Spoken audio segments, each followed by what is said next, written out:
You have entered a world of wit and weirdness, of humor and horror. This is Channel Ab3.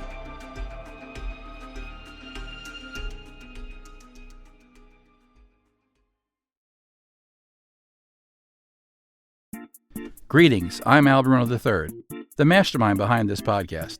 I'd like to share that in addition to crafting bizarre and whimsical tales, I'm also involved in the world of real estate.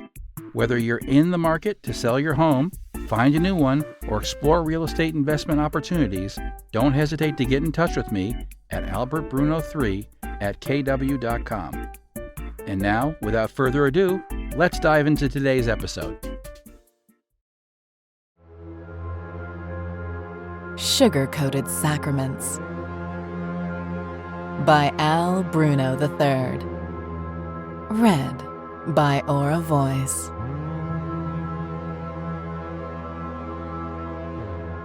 They wore no costumes, just dark clothes and black grease paint. Dawn hit the kid in the Frankenstein costume from behind, sending him flying. The kid hit the ground and sat there for a moment, stunned, and then started bawling, as only an 8-year-old could. Roaring like animals, Pete and Timmy ran up to the crying boy, pushed him back down, and stole his bag of candy. The kid screamed even while the 3 teenagers scurried back into the shadows, laughing hysterically and shouting, "Happy Halloween!"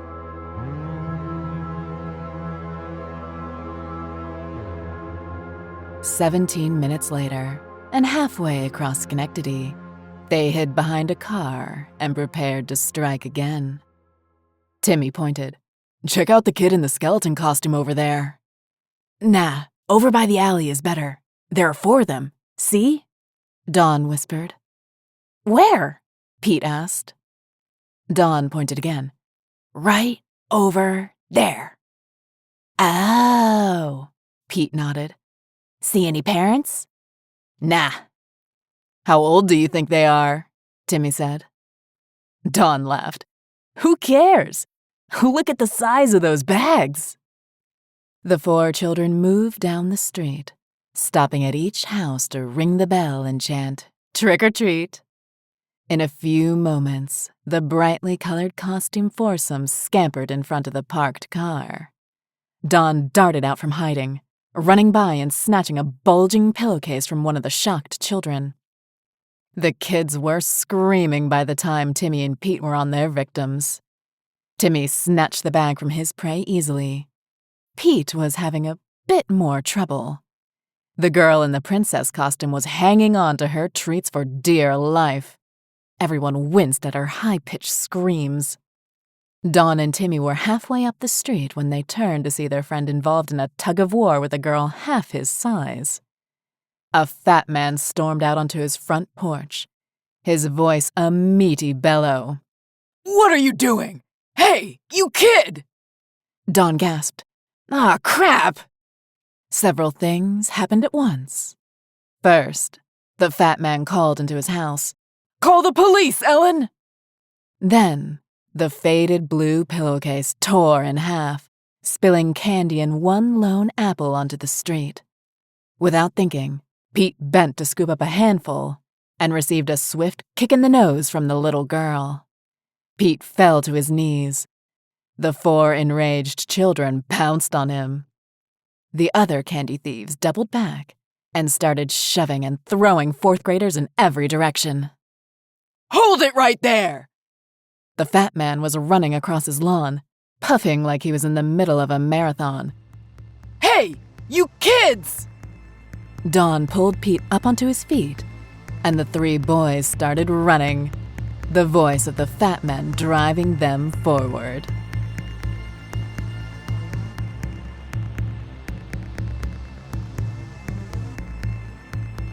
There was a small, nearby abandoned cemetery on the outskirts of town, where no tombstone offered a date beyond 1940.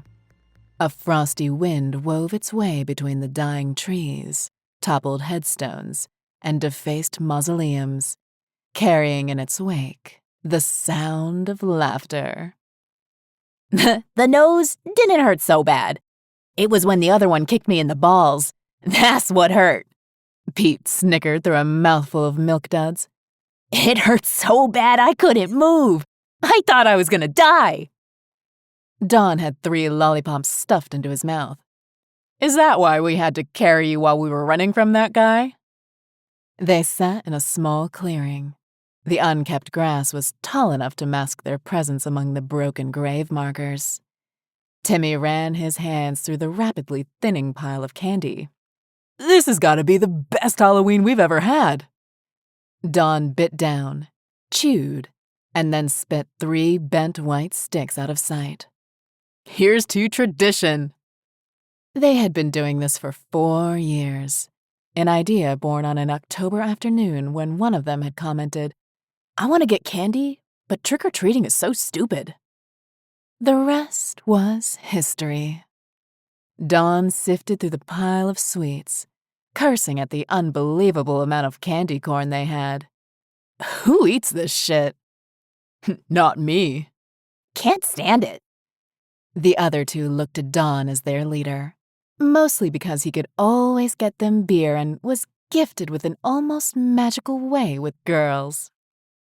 Anyone want a toothbrush? Timmy asked. Timmy was the tough guy of the trio. Nobody messed with Don or Pete because of his presence among them. His reputation began in junior high when he stabbed an upperclassman in the knee. It had all been an accident, but the school rumor mill had spun out a much more dramatic story. Man, giving away toothbrushes on Halloween is so gay. It's worse than putting razor blades in apples. Hey, catch! The toothbrush struck the side of Pete's head. Ow! He picked a bag of jelly beans and threw them. Timmy ducked, and the plastic bag bounced off the side of a tombstone. Hey! A smirk spread across Pete's features. Quick, tell me who I am. He began to waddle in place, thrusting his stomach far forward. Hey, you kids, stop! Stop it right there! I mean it! Don and Timmy laughed until they were sick. Pete had been playing the part of the clown since nursery school. He knew by instinct how to make people laugh. It always seemed to casual observers that he didn't quite belong with his 2 friends. Why would this gentle-faced, giggling boy hang out with a pair of hoodlums? And consequently, why would they put up with him? Suddenly, Don hissed, Shh! What? Timmy grinned. What? Be quiet. I heard something. Don whispered frantically. Something like this? Pete leaned over and let loose a dry, rasping fart. Shh! Oh, wow. I just got a great idea. Don was scanning the dark cemetery with wide, nervous eyes. Will you guys fucking listen? You got a lighter, Timmy? Sure, why? We can take turns lighting our... Somebody's out there! Somebody's out there! Don was trying to whisper and shout at the same time. What the fuck are you talking about? I heard somebody out there! And in the moment of silence that followed, they all heard it. Footsteps, moving quickly through the long grass. Timmy turned pale and tossed the beer can he held out of sight. I hope that it ain't the friggin' cops, he whispered. I'm still on probation. I'm gonna go see what it is, Don announced. If it's the cops, I'll make lots of noise. And then he disappeared into the long grass. Pete and Timmy looked helplessly at their surroundings and each other. Toying with the silver ring on his left hand, Timmy tried to block the thoughts of the consequences of breaking probation. He'd already spent 2 months in the JDH. It had been a savage, nightmarish experience. The thought of going back terrified him. The wind picked up speed, bending the sickly green blades of grass back and sending a shiver through the 2 boys' bodies. For the first time, they truly became aware of where and when they were. Their stomachs were sick with butterflies. Pete shifted uneasily away from the tombstone he'd been leaning against, unconsciously trying to get closer to his friend. Timmy stood. "He's been gone too long. I'm gonna go see if I can find him." "No!" Pete half shouted as he grabbed the taller boy's shoulder and forced him back down into his sitting position. "He's only been gone 5 minutes." "No way." He flashed his watch. "It's true. Calm down." Pete tried to remind himself that this place was a popular local hangout, and, if anything, Dawn would be coming back with some other eager partiers. Maybe even some female partiers. The fantasy was distracting, but it vanished quickly. For some reason, Pete was reminded of a poem he'd heard when he had been half paying attention in English class. Something about a burning tiger in a fearful cemetery. "Dudes!" Pete yelped, and Timmy grabbed his chest at the sound. Then Don stepped into view. "It wasn't no cop," he said. "It was a kid." Pete's face creased as he read his watch. "A kid? At 11 o'clock? Shh, he's still around. And he's... No, wait a minute. You guys gotta see this yourself."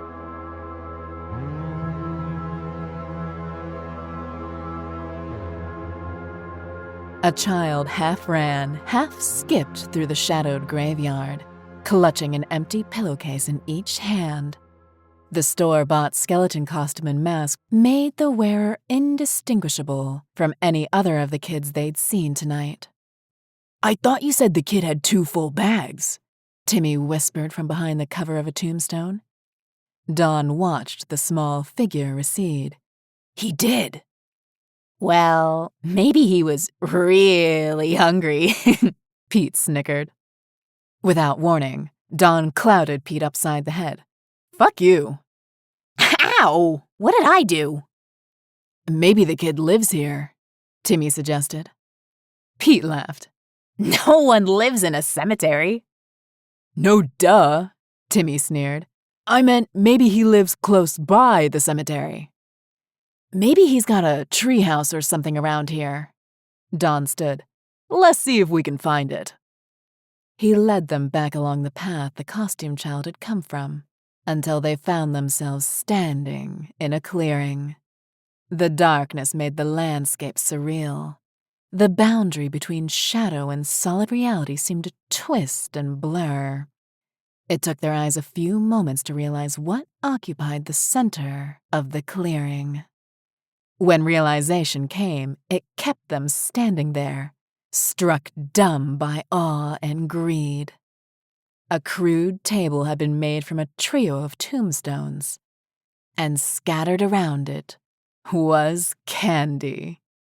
Candy of every conceivable size, flavor, and type carpeted the ground in clumsy mounds, some as deep as 3 feet. Foil wrappings glittered darkly as the wind picked up a trio of Yummy Burger gift certificates and carried them out of sight. For the 3 boys, it was not unlike seeing the pyramids or Stonehenge for the first time. They were speechless with wonder. "Do you guys see what I see?" Timmy said numbly. "I don't know," Pete whispered. "What do you see?" "I asked you first." "I want to find out if you're seeing what I'm seeing before I say anything." Both were silenced by Dawn. "Look at all this fucking candy." Pete and Timmy breathed a sigh of relief. "Will you look at all this fucking candy?" "How could one kid get all of this?" Timmy asked no one in particular. "Maybe he steals it like us," Pete guessed. Don was still shaking his head. "This is a lot of fucking candy." The small shape in the skeleton costume stepped into view and began to sing. Each of the boys issued a gasp. Pete thought to himself that he was going to have a heart attack before this was over. "Who are you?" Timmy shouted, angry at allowing himself to be frightened by a kid. Another child, dressed identically to the first, left the cover of the tree line and joined in on the one singing. "Okay," Dawn said. "This is weird." A third, similarly dressed child joined the others. Then another. And then another. By the time there were 7 of them, Pete stopped counting. "I think we should go." He started to get really creeped out. He swore he could see some of the candy moving. "You kids get out of here!" Timmy shouted. "No one saw us take anything!" "Guys?" It was like watching an avalanche in reverse. The small, brightly wrapped packages were rolling up the mound of sweets. Dawn stared, bewildered at them. "What the?" The sound of paper and plastic rustling became loud, almost deafening in its intensity, drowning out the sounds of the children singing. The heap of candy surged upwards and took on a shape that was huge and undeniably humanoid, 7 feet tall and still solidifying. With huge hands, it snatched Timmy up and swallowed him whole. Screaming, the 2 remaining boys broke into a run. It gulped the last of Timmy down and set off after more. It gave chase, its every movement marked by the crackling of cellophane and foil. Pete heard Dawn cry out and fall. Without thinking, he ran to help his friend. He threw an arm about Dawn's waist and pulled him to his feet. Come on! Come on!" he panted. Before they could take a mutual step, it had them both. They were lifted into the air by claws made of Hershey bars and rolls of lifesavers. Pete pulled and pried at them, but all he managed to do was tear the waxy paper and expose the sweet-smelling candy beneath. It placed Dawn's screaming head in his mouth and bit. Pete's hands flew to his ears, but there was no masking the cracking tear. It spat the severed head away and gulped at the jets of blood that sprayed from the ragged red hole until it was dry. Dropping the headless body, it turned its attention to Pete. He had gone mad, and he giggled fitfully at the nightmare before him. His laughter became more intense as the huge face loomed in front of him. It was a face made of sour balls, with a pair of shining lemon drops for eyes. Its ears were candy apples. Its teeth, a gaping maw of candy corn. The thing split him open and began to suck out his soft filling.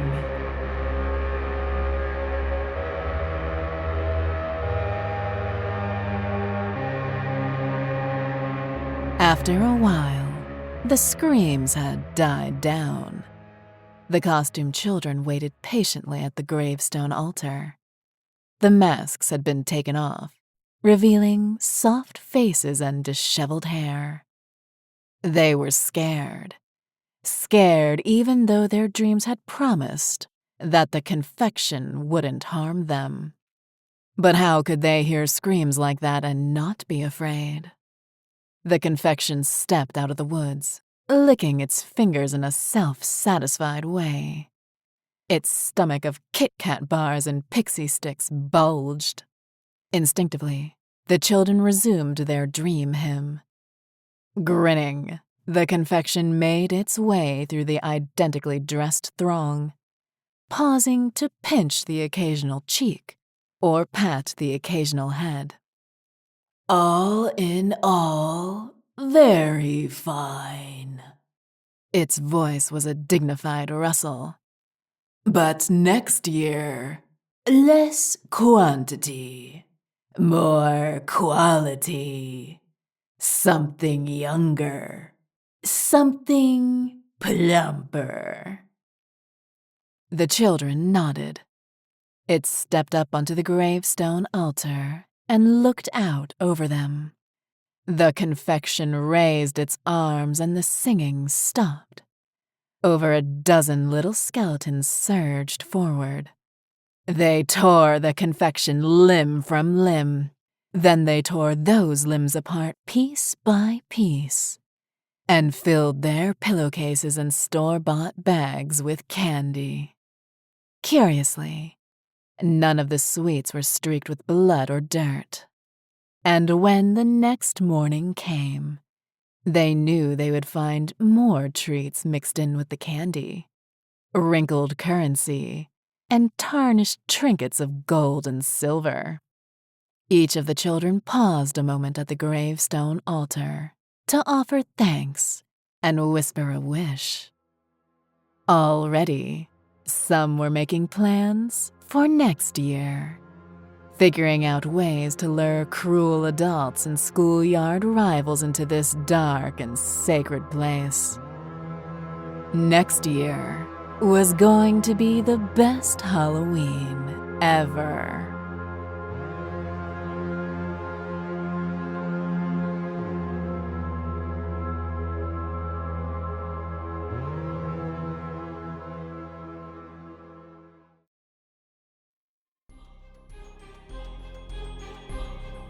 This is Channel AB3, was written and produced by Bruno III. Sugar-Coated Sacraments was written by Bruno III. It was read and produced by Auravoice. Episode artwork was by Antonio G. Our unpaid scientific advisor is Adam J Thaxton. The Channel AB3 theme was written and performed by Rachel F. Williams. The Channel AB3 logo was designed by Antonio G. If you're enjoying the show, please consider following the link in the show notes and becoming a one-time donor or recurring subscriber. Your support really helps. And speaking of things that really help, please consider leaving us a review wherever you can. Reviews really help people find the show. This is Channel AB3, is distributed and licensed under a Creative Commons Attribution, Non-Commercial Share-alike 4.0 International License. Thanks for listening. I'll catch you later.